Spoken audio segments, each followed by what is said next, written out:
The Pharisees approached Jesus and asked, "Is it lawful for a husband to divorce his wife?" They were testing him. He said to them in reply, "What did Moses command you?" They replied, "Moses permitted a husband to write a bill of divorce and dismiss her."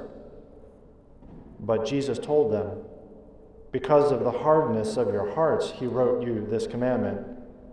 But from the beginning of creation, God made them male and female. And for this reason, man shall leave his father and mother and be joined to his wife, and the two shall become one flesh. So there are no longer two, but one flesh. Therefore, what God has joined together, no human being must separate." In the house, the disciples again questioned Jesus about this. He said to them, "Whoever divorces his wife and marries another commits adultery against her. And if she divorces her husband and marries another, she commits adultery." The Gospel of the Lord. Praise to you, Lord Jesus Christ.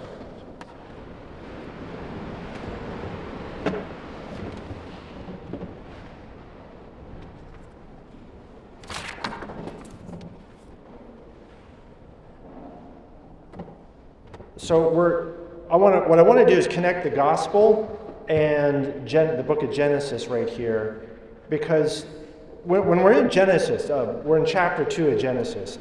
The world was just created.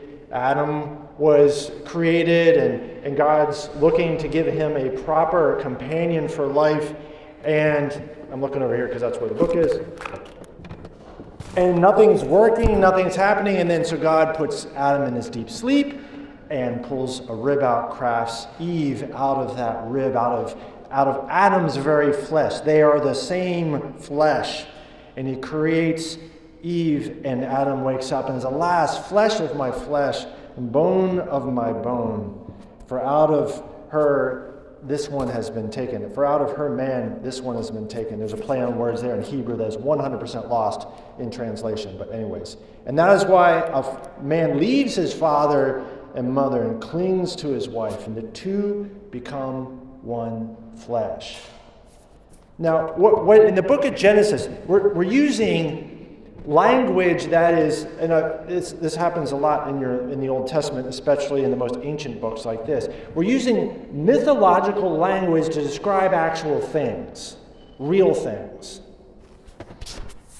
It's not just when we get into this, into the gospel, and as Jesus is expounding upon it, expanding upon it, we're not just getting some esoteric moral teachings. Well, yeah, in our religion, we're not going to do divorce. We're just not going to do that. And others, they'll do that, and it's just kind of like, it's like going to a fast food restaurant. This one offers this one grills their burgers, this one fries them. No, it's like this is speaking to the very way we are wired as human beings, regardless of what religion we are.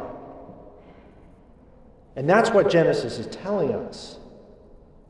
Genesis is telling us in answering, again, using the language that they would have used back then in the other society, that this is where we come from. This is what's wrong with us. This is what to do about it, and this is where we're going. And so the mythological language is pretty thin, so it doesn't take very much to get right underneath it and to really understand, regardless of what era, what millennia we're in. It's very accessible. But what I want to do is just go a little bit with the way that John Paul II unpacked this. So when he was first made Pope John Paul II, he was made Pope in 1978. And a short number of months later, well, actually just about a year, but he began a lecture series in the Wednesday audiences. All popes for any number of 100 years, I don't know how long, but longer than that, will give what they call this Wednesday audience, which you might guess is on Tuesday. No, yeah, it is on Wednesday, and it's basically this discourse that he would give and to anyone that's come to Rome, and you can have thousands of people there on any given Wednesday. And he used the 129 of those to unpack Genesis. This is the very first theme that he wanted to tackle as Pope. Just imagine, you're not Pope, you think, wow, if I was Pope one day, what would I do? He knew exactly where he was going. And he knew exactly what he wanted to talk about. And what he did throughout these 129 lectures, he's going into, it's about human nature before the fall, the original state of grace that Adam and Eve were created in, what we're actually designed for, what we're wired for. The fall itself, how that got twisted, and that's what's wrong with us. And he is particularly applied to what Genesis is really talking about right here. It's our human sexuality. That there's man and woman. And he's exploring these themes in this John Paul II in these talks about marriage, about celibacy, about virginity. And he's expanding on some of Paul VI's teachings on contraception, humana vitae. He spent 129, he was really rearing to speak about this. And this series is commonly referred to as a series on the theology of the body. Please just give a head bob if you've ever heard of the theology of the body. Okay, I'm seeing not a whole lot of heads moving there. Okay, that's good. But those of you who do, you know what I'm talking about. Okay, that's fine. Today's your day. You're going to find out. So what is this? Well, in this theology of the body, what it's basically is he's developing a theology that applies to like what meaning, what spiritual meaning does our corporeity have, our bodies? And to kind of sum it up is that he's showing, and this isn't just his take on it. No, what he's doing is he's taking Genesis, he's taking the church's teaching throughout history, and he's summing up and presenting it to us a way that we really need to hear in the here and now. And that is that our physical bodies are a manifestation of our soul. And that the gestures and actions that we do with our body are very meaningful in wonderful ways. They have spiritual meaning. They have moral meaning, ethical, and they're consequential. It's not indifferent. And you know this very easily. You get cut off if not many of you drive here, but let's say you're driving along and somebody tells you you're number one, and they do it Brooklyn style, and it's like, okay, well that was charged with a lot of meaning right there. And you know that, because you feel it inside, like, but then they realize that, and it's like our gestures and our actions. And the most meaningful gestures and the most beautiful gestures and actions that we can have incredibly deep and profound impact on us for good. The most wonderful, beautiful, most deeply meaningful things we do with our body. It's not just some kind of abstract intellectual thought thing that we do. Why was he going into this subject matter? Is because through his pastoral work in Poland, and also seeing this around the world, this is, again, 1978. The sexual revolution was in full form, still is today. But there it had just been really just taking off and was doing immense amounts of damage. And he's saying we've got to bring a Catholic, a Christian worldview into that area right there. We need to change it from the inside. We need to baptize it and show what the beauty is of human intimacy. You probably didn't think you were going to hear about that today at church. Don't worry, I'll keep it PG-ish. I know we have a mixed audience here. So what he wants to do is make this an invitation for more meaningful, respectful, deeper relationships. In the context that you're all in, it's mostly dating and engagement. And maybe there's some married couples here as well. But I'm going to focus more on that first part. And there should be something for everybody here. Would you, dear parishioners of Old St. Pat's, like to have more meaningful, deeper relationships? Let me tell you, thank you very much for the thumbs up from over there in the peanut gallery.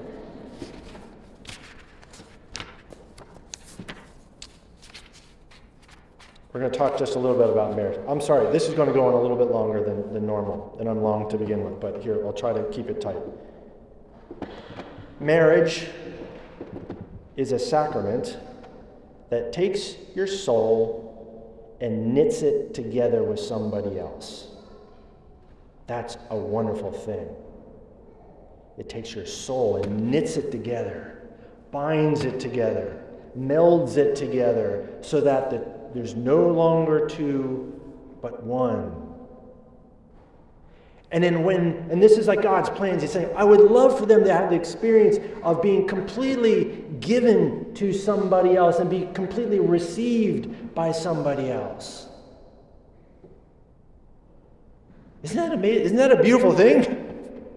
But without danger, without there being risk and of being hurt and without, so that it be complete and total.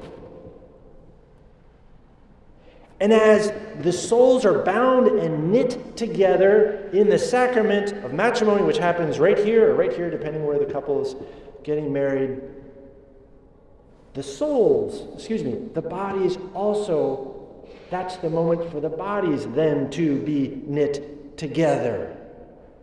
Where there's a complete and total giving. Everything that I am is yours, all that yours is mine, and I will be faithful to you for all of my life. That's beautiful. And in that complete self-giving to each other, that is the place that God so foreordained that human life would come from that. It's the most beautiful thing you can possibly do with yourself. Spiritually, humanly, physically. It's a holy thing. It's a wonderful thing. It's a beautiful thing.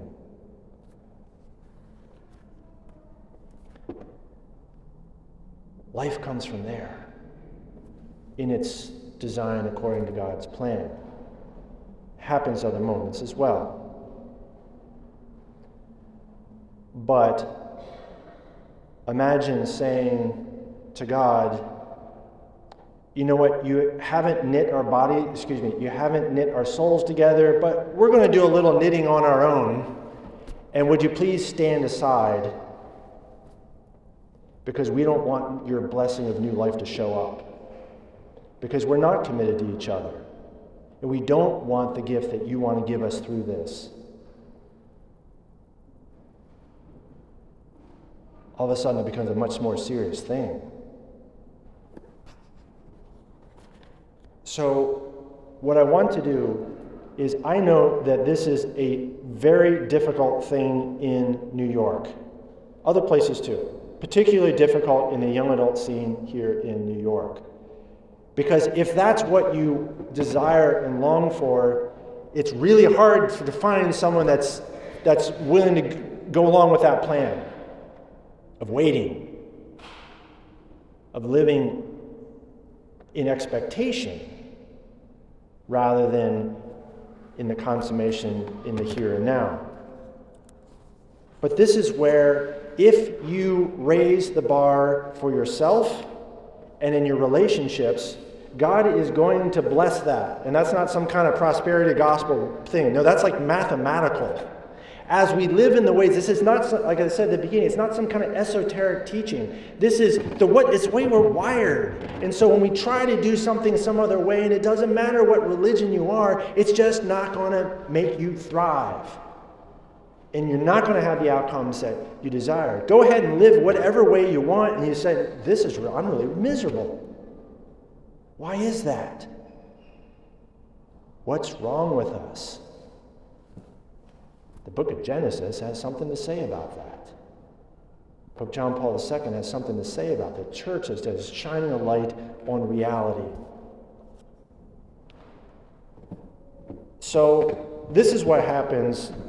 I see a lot of this. I do a lot of marriage preparation. Just finished a marriage prep course up in Westchester. A lot of weddings and so forth. Is The invitation to wait has such magnificent payoffs down the road. And I want to talk about it a little bit. For one, there is this thing called sin. There's that. And not that that's nothing, that's actually significant. But what also happens that when you're in a relationship with someone else, when you insert something into a relationship that doesn't belong there, it clouds your ability to discern if this is the right person I should spend the rest of my life with or not. When you put anything in there that doesn't belong in the relationship, it makes it harder. You pull things out, and then all of a sudden there's greater clarity. I can see better. I can think through this more clearly because I'm not being pressured or the relationship isn't being distorted in some kind of way. There's also a psychological component, or call it sociological, whatever, how you want to say it.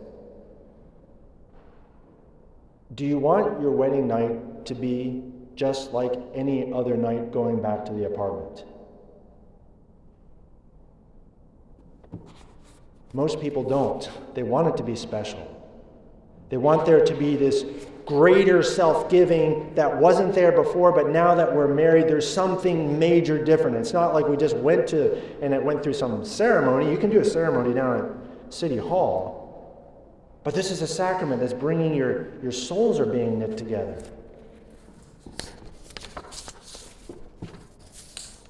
You also want to be sure that the decision that you make, and this is a reason why living together before being married is not a good idea. I know it's like, I don't know, 85% of couples do that before getting married. I know, totally aware of that.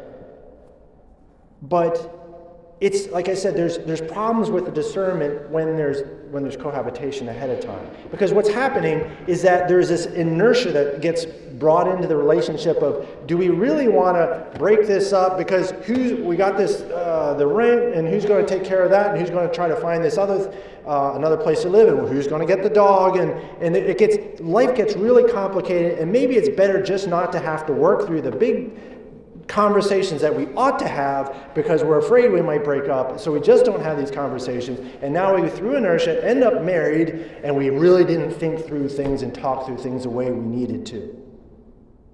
How's that for starting off your marriage? I think that has something to do with the reason why there is a higher rate of divorce among those who cohabitate prior to marriage. There's different stats on it, but there's different studies and so forth. But what I want to do, okay, that was the beat down right there, okay? So now, don't worry, we're a little happier stuff now. I know, this is super awkward. You were not expecting to hear this. I know this is what I'm saying is going to be, but statistically it's going to be impacting a lot of you, but bear with me. Because I want to tell you a beautiful thing. I'll tell you a story about one, and I'll kind of wrap up with this. There's a friend of mine that, I even asked him if I could share this story, even though I'm not going to share his name. A friend of mine got engaged, or before he got engaged, he was dating this girl, both Catholic, and he had been with other women prior, and he was not interested in waiting till marriage. He's like, why? Like, why do that? But she said, no, we're gonna I'd love to date you, but this is my plan. I'm gonna wait till I'm married. And he's like, shoot. And so he's like, okay, well, let me maybe I'll wear her down after a while. And so he was kind of in that plan. But she stuck to her guns, and he started, okay, well, I think that maybe we're supposed to get married. So he started going along with this. And you know what, actually, and this is him describing it. He didn't like study theology of the body and all these things. This is just him speaking existentially what he was experiencing. He said, and it was strange just because it's like she started to become more beautiful. And my sense and respect for the dignity of who she is as a daughter of God was like growing and going upwards. And I wanted her to be a part of her life, yet I'm looking at myself and I'm thinking, no, I need to change. I need to work on myself. And so he did. He stopped smoking and he lost some weight. And then spiritually, he started getting his act together and started going to Mass more regularly. And all of a sudden, he started feeling that he was motivated to change because there was something he was looking forward to. Both in a very explicit way and also way back in his lizard brain, too. And what happens is if you then, in the opposite sense, like if she were to have given in, he'd say, okay, there is something primordial in the men that says, okay, well, I've got, quote, what I want, and so now there's not the pressure to work on myself. And so there's a maturity that is delayed in that moment as well. It's not to say it can't happen and won't, but it's not the same kind of motivation, it's not the same kind of drive. They later got married and said that there's no way I would have wanted to do it any other way than the way we did it. We waited. And you can imagine the beauty of their life. They have their first child now, and the fruit of their God binding their souls, knitting their souls together and their bodies together has resulted in new life, which is the joy of their lives. So, anyways, I just gave you all a lot to think about. Theology of the body. There's a gentleman, his name is Christopher West. He has done a lot of work on this stuff. He's got a lot of videos out there that you can go. If you would like to scratch the surface more, dig deeper into this, saying, okay, I don't know, that's like a high bar, I'm not sure. Listen to him. Listen to the rationale. Pray about it. Ask our Lord, is this how I should live?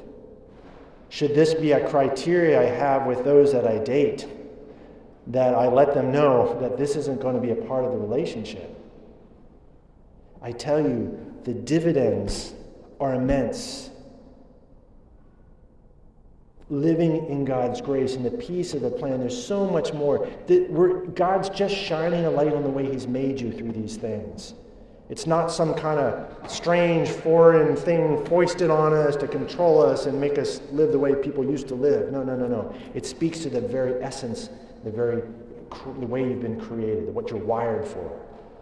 Guaranteed increase in the quality of your relationships and the dignity of them as well.